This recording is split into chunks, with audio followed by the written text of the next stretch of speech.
ಕಾಂಗ್ರೆಸ್ನಲ್ಲಿ 30 ಸಚಿವರ ತಲೆದಂಡ. ಯಾಕಂದ್ರೆ 3 ವರ್ಷ ಆಯ್ತು ರಾಜೀನಾಮೆ ಕೊಡಿ ಅನ್ನೋ ಲೆಕ್ಕಾಚಾರ. 3 ರಿಂದ 4 ಮಂದಿ ಇರೋರು ಮಾತ್ರ ಕಂಟಿನ್ಯೂ ಆಗ್ತಾರೆ. ಉಳಿದಂತ 29-30 ಜನ ತಲೆದಂಡ ಗ್ಯಾರಂಟಿ ಅನ್ನೋ ಚರ್ಚೆ ಕಾಂಗ್ರೆಸ್ ಅಲ್ಲಿ. ಇದರ ಜೊತೆಗೆ ಡಿ.ಕೆ. ಶಿವಕುಮಾರ್ ನಾನೇ ಮುಖ್ಯಮಂತ್ರಿ ಅಂತ ದಿನಗಳನ್ನ ಎಣಿಕೆ ಮಾಡ್ತಾ ಇದ್ದಾರೆ. ಆದ್ರೆ ಈ ಗ್ಯಾಪ್ ಅಲ್ಲಿ ಮಲ್ಲಿಕಾರ್ಜುನ್ ಖರ್ಗೆ ಅವರ ಹೆಸರನ್ನ ಚರ್ಚೆಗೆ ಬಿಟ್ಟಿದ್ದಾರೆ. ಆದ್ರೆ ಮಲ್ಲಿಕಾರ್ಜುನ್ ಖರ್ಗೆ ಈ ಬಗ್ಗೆ ಏನ್ ಹೇಳಿದ್ರು, ಇವೆಲ್ಲವೂ ಸೇರ್ಕೊಂಡಂಗೆ ಬಹಳಷ್ಟು ಸುದ್ದಿಗಳು ಇವತ್ತಿನ ಪ್ರೈಮ್ ಟೈಮ್ ನ್ಯೂಸ್ ಅಲ್ಲಿದೆ. ಎಲ್ರಿಗೂ ಸ್ವಾಗತ. ಕಡೆವರೆಗೂ ನ್ಯೂಸ್ ಅನ್ನ ನೋಡಿ. ನಾನು ಶಿವಕುಮಾರ್. ರಾಜ್ಯದಲ್ಲಿ ನಾಯಕತ್ವ ಬದಲಾವಣೆಯ ಚರ್ಚೆಯ ನಡುವೆ ಸಂಪುಟ ಪುನರ್ರಚನೆ ಚರ್ಚೆಯೂ ಕೂಡ ಜೋರಾಗಿದೆ. ಸಚಿವ ಸ್ಥಾನದ ಆಕಾಂಕ್ಷಿಗಳು ಕಾಂಗ್ರೆಸ್ ಹೈಕಮಾಂಡ್ ಭೇಟಿ ಮಾಡಿ ಒತ್ತಡ ಆಗ್ತಿದ್ದು, ಇದಕ್ಕೆ ಮಂಡಿದ ಹೈಕಮಾಂಡ್ ಹೊಸ ಮುಖಗಳಿಗೆ ಅವಕಾಶ ನೀಡುವ ಭರವಸೆ ಕೊಟ್ಟಿದೆ. ಮುಖ್ಯಮಂತ್ರಿ ಸಿದ್ದರಾಮಯ್ಯ ಸಂಪುಟದ 30 ಸಚಿವರನ್ನ ಬದಲಾಯಿಸಬಹುದು ಮತ್ತು ಮುಂಬರುವ ಸಂಪುಟ ಪುನರ್ರಚನೆಯಲ್ಲಿ ಪ್ರಸ್ತುತ ಸಂಪುಟದ 4 ಹಿರಿಯ ಸಚಿವರನ್ನ ಮಾತ್ರ ಉಳಿಸಿಕೊಳ್ಳಲಾಗುವುದು ಅಂತ ಮೂಲಗಳು ತಿಳಿಸಿವೆ. ಸಚಿವ ಸ್ಥಾನದ ಆಕಾಂಕ್ಷಿ ಆಗಿರುವ ವಿಧಾನ ಪರಿಷತ್ನ ಮುಖ್ಯ ಸಚೇತಕ ಅಶೋಕ್ ಪಟ್ಟಣ್ ಕೆಲವು ಶಾಸಕರು ಮೇ 6 ಮತ್ತು 7ರಂದು ನವದೆಹಲಿಯಲ್ಲಿ ಕಾಂಗ್ರೆಸ್ ಉನ್ನತ ನಾಯಕರನ್ನ ಭೇಟಿಯಾಗಲಿದ್ದಾರೆ ಅಂತ ಹೇಳಿದ್ದಾರೆ. ಕಾಂಗ್ರೆಸ್ ಶಾಸಕರು ಈಗಾಗಲೇ ಎಐಸಿಸಿ ಅಧ್ಯಕ್ಷ ಮಲ್ಲಿಕಾರ್ಜುನ್ ಖರ್ಗೆ ಮತ್ತು ರಾಜ್ಯ ಕಾಂಗ್ರೆಸ್ ಉಸ್ತುವಾರಿ ರಣದೀಪ್ ಸಿಂಗ್ ಸುರ್ಜೇವಾಲಾ ಅವರೊಂದಿಗೆ ಚರ್ಚೆ ನಡೆಸಿದ್ದು, ತಮ್ಮನ್ನ ಸಂಪುಟಕ್ಕೆ ಸೇರಿಸಿಕೊಳ್ಳುವಂತೆ ಒತ್ತಾಯಿಸಿದ್ದಾರೆ ಎಂದು ಅವರು ತಿಳಿಸಿದ್ದಾರೆ.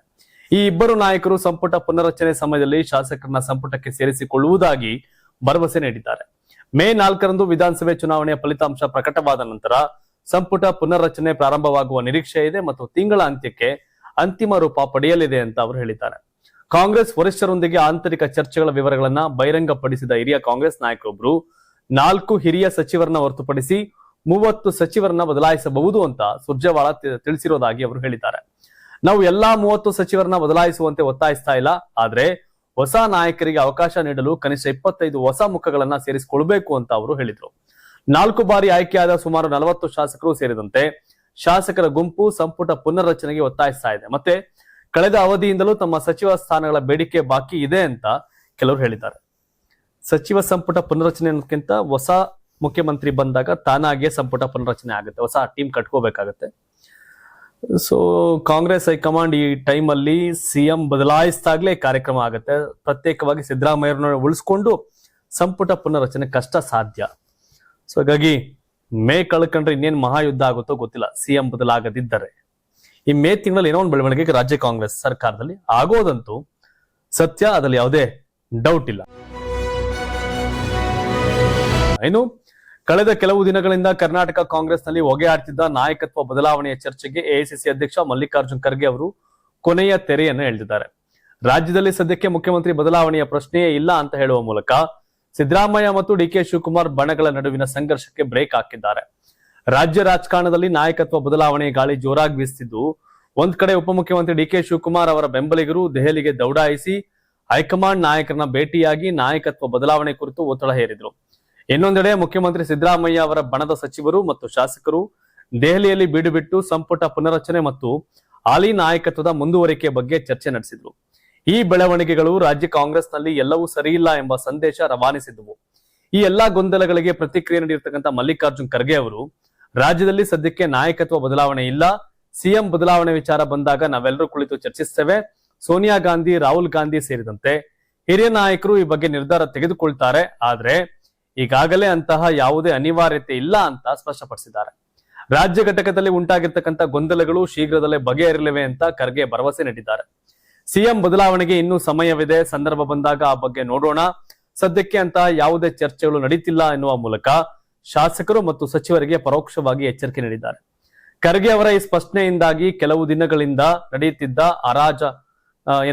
ರಾಜಕೀಯ ಲೆಕ್ಕಾಚಾರಗಳು ವಿರಾಮ ಸಿಕ್ಕಂತಾಗಿದೆ. ರಾಜ್ಯ ರಾಜಕಾರಣದಲ್ಲಿ ಮತ್ತೆ ಮುನ್ನೆಲೆಗೆ ಬಂದಿರತಕ್ಕಂಥ ದಲಿತ ಸಿಎಂ ಚರ್ಚೆ ಬಗ್ಗೆ ಗೃಹ ಸಚಿವ ಡಾಕ್ಟರ್ ಜಿ ಪರಮೇಶ್ವರ್ ಅವರು ಇಂದು ಮಹತ್ವದ ಪ್ರತಿಕ್ರಿಯೆ ನೀಡಿದ್ದಾರೆ.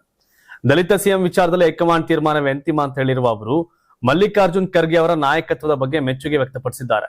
ಸಚಿವ ಯತೀಂದ್ರ ಸಿದ್ದರಾಮಯ್ಯ ಅವರ ದಲಿತ ಸಿಎಂ ಹೇಳಿಕೆ ಬಗ್ಗೆ ಪ್ರತಿಕ್ರಿಯಿಸಿದ ಪರಮೇಶ್ವರ್, ಅವರು ಹೇಳಿದ ಮೇಲೆ ಆಯ್ತಲ್ಲ, ಇದ್ರಲ್ಲಿ ನಾನು ಹೆಚ್ಚಿಗೆ ಮಾತನಾಡೋದೇನು ಇಲ್ಲ, ಹೈಕಮಾಂಡ್ ಏನ್ ತೀರ್ಮಾನ ಮಾಡುತ್ತದೆಯೋ ಅದಕ್ಕೆ ನಾವು ಬದಲಾಗಿರ್ತೇವೆ, ನೀವು ಈ ವಿಷಯವನ್ನ ಎಷ್ಟೇ ತಿರುಗಿಸಿ ಕೇಳಿದ್ರು ನನ್ನ ಉತ್ತರ ಇದೇ ಆಗಿರುತ್ತೆ ಅಂತಂದ್ರು. ಖರ್ಗೆ ಅವರು ಅತ್ಯಂತ ಹಿರಿಯ ನಾಯಕರು. ಅವರ ಸಮಕಾಲೀನರಾದ ವೀರಪ್ಪ ಮೊಯ್ಲಿ, ಗುಂಡೂರಾವ್ ಅವರಂತ ಅನೇಕರು ಮುಖ್ಯಮಂತ್ರಿ ಆಗಿದ್ದಾರೆ. ಅವರ 50 ವರ್ಷದ ರಾಜಕೀಯ ಸಾಧನೆಯನ್ನು ಗುರುತಿಸಿ ಹೈಕಮಾಂಡ್ ಅವರಿಗೆ ಸಿಎಂ ಸ್ಥಾನ ನೀಡಿದರೆ ತಪ್ಪೇನಿಲ್ಲ. ಅವರು ಸಿಎಂ ಆಗೋದಾದ್ರೆ ನಮಗೆ ವೈಯಕ್ತಿಕವಾಗಿ ಸಂತೋಷ ಅಂತ ಹೇಳಿದ್ರು. ಬೆಂಗಳೂರಿನಲ್ಲಿ ನಿನ್ನೆ ಸುರಿದ ಭಾರೀ ಮಳೆಗೆ ಸಂಭವಿಸಿದ ಸಾವು ನೋವುಗಳ ಬಗ್ಗೆ ಸಚಿವರು ತೀವ್ರ ವಿಷಾದ ವ್ಯಕ್ತಪಡಿಸಿದ್ರು.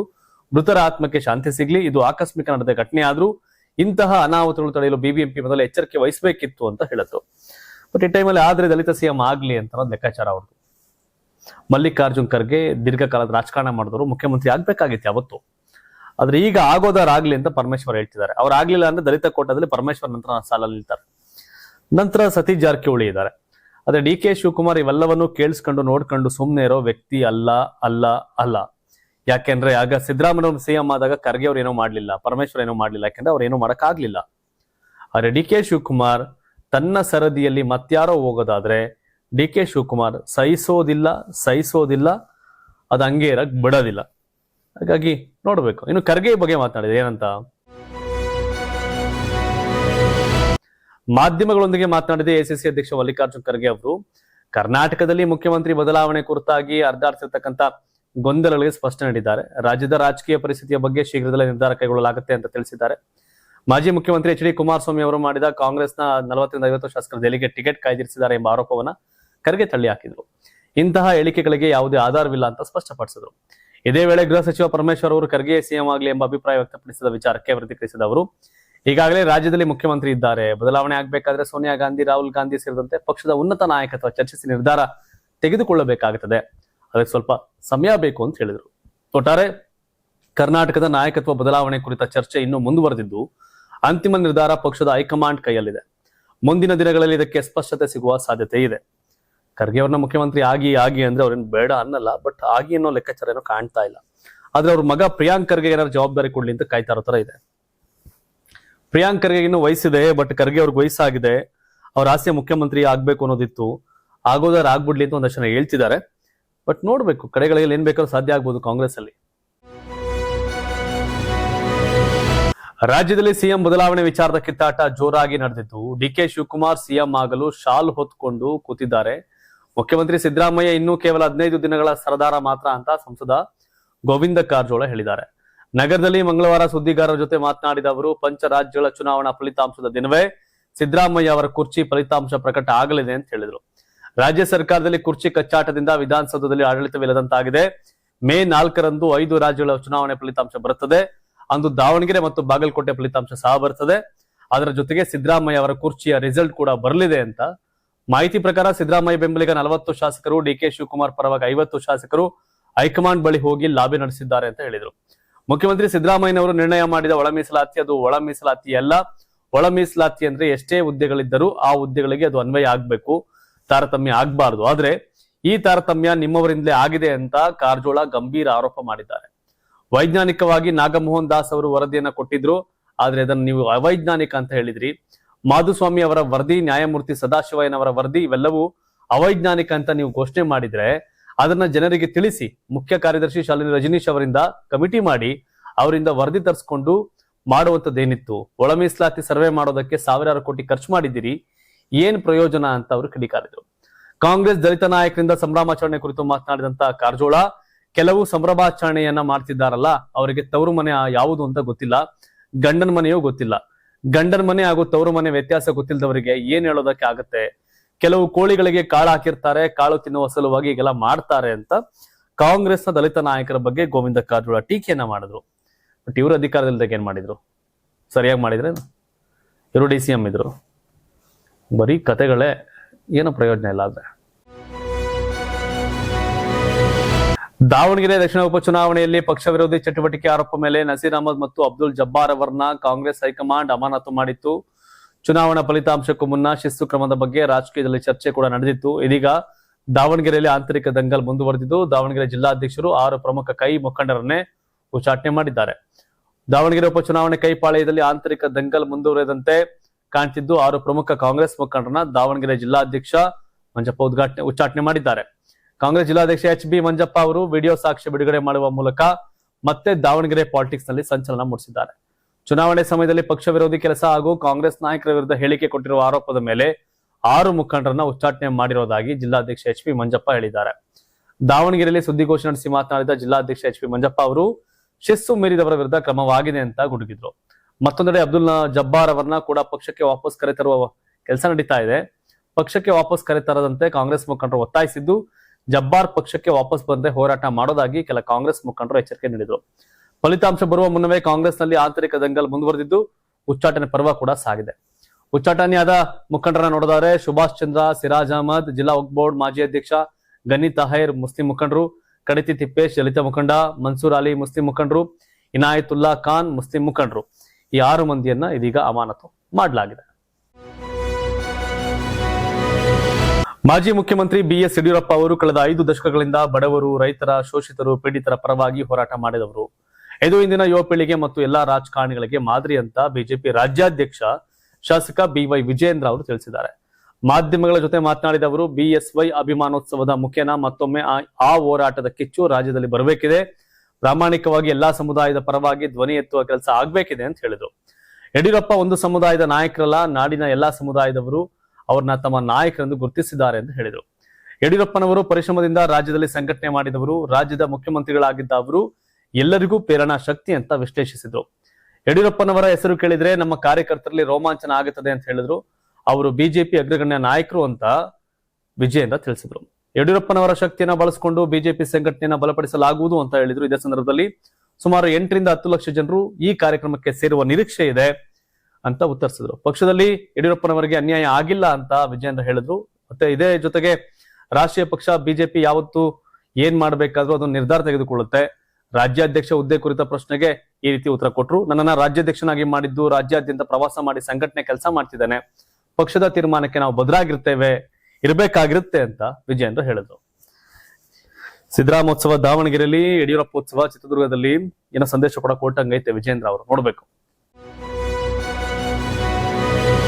ಗುಜರಾತ್ ಸ್ಥಳೀಯ ಸಂಸ್ಥೆಗಳ ಚುನಾವಣೆಯಲ್ಲಿ ಬಿಜೆಪಿ ಭರ್ಜರಿ ಜಯ ಸಾಧಿಸಿದ್ದು ರಾಜ್ಯ ರಾಜಕೀಯದಲ್ಲಿ ತನ್ನ ಪ್ರಾಬಲ್ಯವನ್ನ ಮತ್ತೊಮ್ಮೆ ಸಾಬೀತುಪಡಿಸಿದೆ. ಅನೇಕ ಕಡೆ ವಿರೋಧ ಪಕ್ಷದ ಅಭ್ಯರ್ಥಿಗಳು ಕೊನೆಯ ಕ್ಷಣದಲ್ಲಿ ಸ್ಪರ್ಧೆಯಿಂದ ಹಿಂದೆ ಸೇರಿದ ಪರಿಣಾಮ 717 ಸ್ಥಾನಗಳಲ್ಲಿ ಬಿಜೆಪಿಯ ವಿರೋಧವಾಗಿ ಆಯ್ಕೆಯಾಗಿದೆ. 43 ಪುರಸಭೆ, 370 ನಗರ ಪಾಲಿಕೆ, 52 ಜಿಲ್ಲಾ ಪಂಚಾಯಿತಿ ಮತ್ತು 252 ತಾಲೂಕು ಪಂಚಾಯಿತಿ ಸ್ಥಾನಗಳಲ್ಲಿ ಮತದಾನವೇ ನಡೆಯದೆ ಬಿಜೆಪಿ ಗೆಲುವು ದಾಖಲಿಸಿದೆ. ಒಟ್ಟಾರೆ 5234 ಸ್ಥಾನಗಳಲ್ಲಿ ಬಿಜೆಪಿ 3829 ಸ್ಥಾನಗಳನ್ನು ಗೆದ್ದು ಭಾರಿ ಮುನ್ನಡೆಯನ್ನು ಸಾಧಿಸಿದೆ. ಕಾಂಗ್ರೆಸ್ 964 ಹಾಗೂ ಎಎಪಿ ಸುಮಾರು 360 ಸ್ಥಾನಗಳಿಗೆ ಸೀಮಿತವಾಗಿದೆ. ಪುರಸಭೆಗಳಲ್ಲಿ ಬಿಜೆಪಿ 937 ಸ್ಥಾನಗಳನ್ನು ಗೆದ್ದು ಶೇಕಡ 59% ಮತಗಳನ್ನು ಪಡೆದಿದ್ರೆ ಕಾಂಗ್ರೆಸ್ ಶೇಕಡ 27 ಮತ್ತು ಎಪಿ ಶೇಕಡ 10 ಮತಗಳನ್ನು ಪಡೆದಿವೆ. ನಗರ ಪಾಲಿಕೆಗಳಲ್ಲಿ ಬಿಜೆಪಿ 1976 ಸ್ಥಾನಗಳನ್ನು ಗೆದ್ದಿದ್ದು ಕಾಂಗ್ರೆಸ್ 484 ಮತ್ತು ಎಎಪಿ 25 ಸ್ಥಾನಗಳಲ್ಲಿ ಜಯ ಸಾಧಿಸಿದೆ. ಜಿಲ್ಲಾ ಪಂಚಾಯಿತಿಗಳಲ್ಲಿ 34ರಲ್ಲಿ 33 ಗೆದ್ದು ಬಿಜೆಪಿ ಇತಿಹಾಸ ನಿರ್ಮಿಸಿದೆ. ನರೇಂದ್ರ ಮೋದಿ ಅವರು ಈ ಗೆಲುವನ್ನ ಬಿಜೆಪಿ ಆಡಳಿತದ ಮೇಲೆ ಜನರ ವಿಶ್ವಾಸದ ಪ್ರತಿಬಿಂಬ ಅಂತ ಹೇಳಿದ್ದಾರೆ. ಮುಖ್ಯಮಂತ್ರಿ ಭೂಪೇಂದ್ರ ಪಟೇಲ್ ಅವರು ಕಾರ್ಯಕರ್ತರ ಪರಿಶ್ರಮಕ್ಕೆ ಕ್ರೆಡಿಟ್ ನೀಡಿದ್ದಾರೆ. ಆದರೆ ತಜ್ಞರು ವಿರೋಧ ಪಕ್ಷದ ಅಭ್ಯರ್ಥಿಗಳ ಹಿಂಪಡೆಯುವಿಕೆ ಕುರಿತು ಪ್ರಶ್ನೆ ಎತ್ತಿದ್ದು ಚುನಾವಣಾ ಪ್ರಕ್ರಿಯೆ ಪಾರದರ್ಶಕತೆ ಬಗ್ಗೆ ಚರ್ಚೆ ಹುಟ್ಟಿಸಿದೆ. ಕಾಂಗ್ರೆಸ್ ಮತ್ತು ಎಎಪಿ ನಡುವೆ ಮತಗಳ ವಿಭಜನೆಯು ಬಿಜೆಪಿಗೆ ಲಾಭವಾಗಿರುವುದಾಗಿ ವಿಶ್ಲೇಷಣೆಗಳು ಸೂಚಿಸುತ್ತವೆ. ಒಟ್ಟಾರೆ ಗುಜರಾತ್ನಲ್ಲಿ ಬಿಜೆಪಿ ತನ್ನ ಬಲವನ್ನ ಮತ್ತಷ್ಟು ಗಟ್ಟಿ ಮಾಡಿಕೊಂಡಿದ್ದು 2027ರ ವಿಧಾನಸಭೆ ಚುನಾವಣೆಗೆ ಮುನ್ನ ಸ್ಪಷ್ಟ ರಾಜಕೀಯ ಸಂದೇಶ ನೀಡಿದೆ. ವಿರೋಧ ಪಕ್ಷಗಳು ಒಗ್ಗಟ್ಟಾಗದಿದ್ರೆ ಬಿಜೆಪಿ ಪ್ರಾಬಲ್ಯ ಮುಂದುವರಿಯುವ ಸಾಧ್ಯತೆ ದಟ್ಟವಾಗಿದೆ. ಬಿಜೆಪಿ ಸ್ಟ್ರಾಂಗ್ ಅಂದ್ರೆ ಬಿಜೆಪಿ ಸ್ಟ್ರಾಂಗ್ ಅನ್ನೋಕ್ಕಿಂತ ಅಪೋಸಿಷನ್ ವೀಕ್. ಹಾಗಾಗಿ ಬಿಜೆಪಿ ಸ್ಟ್ರಾಂಗ್ ಆಗ್ತಾ ಇದೆ. ದೇಶದ ಗಮನ ಸೆಳೆದಿರತಕ್ಕಂಥ ಪಂಚರಾಜ್ಯಗಳ ಚುನಾವಣಾ ಫಲಿತಾಂಶಗಳು ಮುಂದಿನ ಸೋಮವಾರ ಮೇ 4ರಂದು ಪ್ರಕಟವಾಗಲಿದೆ. ಪಶ್ಚಿಮ ಬಂಗಾಳದ 2ನೇ ಅಂತಿಮ ಹಂತದ ಮತದಾನ ಮುಗಿದ ಬೆನ್ನಲ್ಲೇ ವಿವಿಧ ಸಂಸ್ಥೆಗಳ ಎಕ್ಸಿಟ್ ಪೋಲ್ಗಳು ಹೊರಬಿದ್ದಿವೆ. ಅಸ್ಸಾಂ ಮತ್ತು ಪುದುಚೇರಿಯಲ್ಲಿ ಬಿಜೆಪಿ ಮೈತ್ರಿಕೂಟಕ್ಕೆ ಸ್ಪಷ್ಟ ಮುನ್ನಡೆ, ಕೇರಳದಲ್ಲಿ ಕಾಂಗ್ರೆಸ್ ಮೈತ್ರಿಕೂಟಕ್ಕೆ ಸುಲಭ ಜಯ ಸಿಗಲಿದೆ ಅಂತ ಸಮೀಕ್ಷೆಗಳು ಸೂಚಿಸುತ್ತವೆ. ಆದರೆ ತಮಿಳುನಾಡು ಮತ್ತು ಪಶ್ಚಿಮ ಬಂಗಾಳದಲ್ಲಿ ಚಿತ್ರ ವಿಭಿನ್ನವಾಗಿದೆ. 234 ಸ್ಥಾನಗಳ ತಮಿಳುನಾಡು ವಿಧಾನಸಭೆಯಲ್ಲಿ ಸರಳ ಬಹುಮತಕ್ಕೆ 118 ಸ್ಥಾನ ಅಗತ್ಯವಿದೆ. ಹೆಚ್ಚಿನ ಎಕ್ಸಿಟ್ ಪೋಲ್ಗಳು ಎಂಕೆ ಸ್ಟಾಲಿನ್ ನೇತೃತ್ವದ ಡಿಎಂಕೆ ಮೈತ್ರಿಕೂಟಕ್ಕೆ ಮತ್ತೊಮ್ಮೆ ಅಧಿಕಾರ ದೊರೆಯಲಿದೆ ಅಂತ ಅಂದಾಜಿಸಿದ್ರು. ಒಂದು ಸಮೀಕ್ಷೆ ದೊಡ್ಡ ಅಚ್ಚರಿಯನ್ನು ಮೂಡಿಸಿದೆ. ಆಕ್ಸಿಸ್ ಮೈ ಇಂಡಿಯಾ ನಡೆಸಿದ ಮತದಾನೋತ್ತರ ಸಮೀಕ್ಷೆ ಪ್ರಕಾರ ಇದೇ ಮೊದಲ ಬಾರಿಗೆ ರಾಜಕೀಯ ಕಣಕ್ಕಿಳಿರತಕ್ಕಂಥ ವಿಜಯ್ ನೇತೃತ್ವದ ಟಿವಿಕೆ ಪಕ್ಷವೇ ಸರಳ ಬಹುಮತದ ಗಡಿಯನ್ನು ದಾಟುವ ಸಾಧ್ಯತೆ ಇದೆ ಅಂತ ಹೇಳಲಾಗಿದೆ. ಡಿಎಂಕೆ ಮೈತ್ರಿಕೂಟ 92ರಿಂದ 110 ಸ್ಥಾನಗಳು, ಎಐಡಿಎಂಕೆ ಮೈತ್ರಿಕೂಟ 22ರಿಂದ 23 ಸ್ಥಾನಗಳು, ಟಿವಿಕೆ 98ರಿಂದ 120 ಸ್ಥಾನಗಳು. ಈ ಅಂದಾಜು ನಿಜವಾದ್ರೆ ತಮಿಳುನಾಡು ರಾಜಕೀಯದಲ್ಲಿ ಹೊಸ ಅಧ್ಯಾಯವೇ ಆರಂಭವಾಗಲಿದೆ. ಇತ್ತ ಎಡಪ್ಪಾಡಿ ಪಳನಿಸ್ವಾಮಿ ನೇತೃತ್ವದ ಎಐಡಿಎಂಕೆ ಮೈತ್ರಿಕೂಟಕ್ಕೆ ಯಾವುದೇ ಸಮೀಕ್ಷೆಯು ಬಹುಮತ ನೀಡದಿರುವುದು ಗಮನಾರ್ಹ. ಒಟ್ಟಾರೆ ಸ್ಪಷ್ಟ ಬಹುಮತ ಸಿಗದ ಪರಿಸ್ಥಿತಿಯಲ್ಲಿ ಟಿವಿಕೆ ಪಕ್ಷದ ನಿರ್ಧಾರವೇ ಸರ್ಕಾರ ರಚನೆಗೆ ಕೀಲಾಗುವ ಸಾಧ್ಯತೆ ಇದೆ. ಈ ಹಿನ್ನೆಲೆಯಲ್ಲಿ ವಿಜಯ್ ಕಿಂಗ್ ಆಗ್ತಾರಾ, ಕಿಂಗ್ ಮೇಕರ್ ಆಗ್ತಾರಾ ಎಂಬ ಚರ್ಚೆ ರಾಜಕೀಯ ವಲಯದಲ್ಲಿ ಶುರುವಾಗಿದೆ. ಸರ್ಕಾರಿ ಕಚೇರಿಗಳಿಗೆ ಭೇಟಿ ನೀಡುವ ಶಾಸಕರು ಮತ್ತು ಸಂಸದರನ್ನ ಅಧಿಕಾರಿಗಳು ಎದ್ದು ನಿಂತು ಸ್ವಾಗತಿಸುವುದು ಸಾಮಾನ್ಯ ಶಿಷ್ಟಾಚಾರ ಆಗಿದೆ. ಆದರೆ ಮಹಾರಾಷ್ಟ್ರ ಸರ್ಕಾರವು ಈಗ ಈ ನಿಯಮಕ್ಕೆ ಮಹತ್ವದ ತಿದ್ದುಪಡಿ ತಂದಿದ್ದು, ಕ್ರಿಮಿನಲ್ ಪ್ರಕರಣಗಳಲ್ಲಿ ಭಾಗಿಯಾಗಿರ್ತಕ್ಕಂಥ ಅಥವಾ ಶಿಕ್ಷೆಗೊಳಗಾಗಿರುವ ಜನಪ್ರತಿನಿಧಿಗಳಿಗೆ ಇಂತಹ ಗೌರವ ನೀಡುವ ಅಗತ್ಯವಿಲ್ಲ ಅಂತ ಸ್ಪಷ್ಟಪಡಿಸಿದೆ. ಈ ಮೂಲಕ ಕಳಂಕಿತರಿಗೆ ಸಿಗುತ್ತಿದ್ದ ರಾಜ ಮರ್ಯಾದೆಗೆ ಸರ್ಕಾರ ಕಡಿವಾಣ ಹಾಕಿದೆ. ಕಳೆದ ವರ್ಷ ನವೆಂಬರ್ 20ರಂದು ಹೊರಡಿಸಿದ್ದ ಆದೇಶದ ಪ್ರಕಾರ ಸಭೆ ಅಥವಾ ಕಚೇರಿಗಳಿಗೆ ಚುನಾಯಿತ ಪ್ರತಿನಿಧಿಗಳು ಬಂದಾಗ ಅಧಿಕಾರಿಗಳು ಕಡ್ಡಾಯವಾಗಿ ಎದ್ದು ನಿಂತು ಸ್ವಾಗತಿಸಬೇಕಿತ್ತು. ಆದರೆ ಈಗಿನ ತಿದ್ದುಪಡಿಯ ಅನ್ವಯ ಯಾವುದೇ ಚುನಾಯಿತ ಪ್ರತಿನಿಧಿಯು ಕ್ರಿಮಿನಲ್ ಅಥವಾ ಇತರ ಗಂಭೀರ ಪ್ರಕರಣಗಳಲ್ಲಿ ಶಿಕ್ಷೆಗೆ ಗುರಿಯಾಗಿದ್ರೆ ಅಥವಾ ವಿಚಾರಣೆಗೆ ಸಂಬಂಧಿಸಿದಂತೆ ಸಮನ್ಸ್ ಜಾರಿಯಾಗಿದ್ರೆ ಅಂತವರಿಗೆ ಈ ಗೌರವ ಸಿಗೋದಿಲ್ಲ. ಇನ್ನು ತನಿಖೆ ಎದುರಿಸುತ್ತಿರುವವರು ಅಥವಾ ಚುನಾವಣಾ ಸಂಬಂಧಿತ ವೈಯಕ್ತಿಕ ಕೆಲಸಗಳಿಗಾಗಿ ಕಚೇರಿಗೆ ಬಂದಾಗಲೂ ಅವರು ಆಗಮಿಸುವಾಗ ಅಥವಾ ನಿರ್ಗಮಿಸುವಾಗ ಅಧಿಕಾರಿಗಳು ಎದ್ದು ನಿಂತು ಸ್ವಾಗತಿಸುವ ಅವಶ್ಯಕತೆ ಇಲ್ಲ ಅಂತ ಸರ್ಕಾರ ಆದೇಶದಲ್ಲಿ ಉಲ್ಲೇಖಿಸಿದೆ.